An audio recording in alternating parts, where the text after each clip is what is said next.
দাজ্জালকে কিভাবে হত্যা করবে নবী ঈসা আলাইহিস সালাম। দাজ্জাল যখন পৃথিবীতে আগমন করবে তখন মুসলমানদের বিরুদ্ধে যুদ্ধ করবে এবং নিজেকে সৃষ্টিকর্তা বলে দাবি করবে। দাজ্জাল মানুষের মধ্যে তার অলৌকিক কিছু ক্ষমতা দেখাবে, যেমন মৃত ব্যক্তিকে জীবিত করবে, আকাশ থেকে বৃষ্টিপাত করবে এবং তার এক হাতে জান্নাত এবং আর এক হাতে জাহান্নাম থাকবে।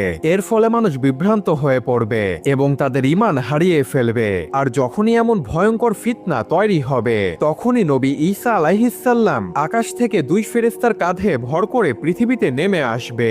ঈসা আলাইহিস সালাম এসেই মুসলমানদের সাথে যুক্ত হয়ে দাজ্জালের বিরুদ্ধে যুদ্ধ করবে। দাজ্জাল যখন দেখতে পাবে ঈসা আলাইহিস সালাম পৃথিবীতে নেমে এসেছে, তখন দাজ্জাল ভয় পেয়ে ফিলিস্তিনের লুত শহরে পালিয়ে যাবে এবং ঈসা আলাইহিস সালাম সেই শহরে গিয়েই দাজ্জালকে নিজের হাতে হত্যা করবে।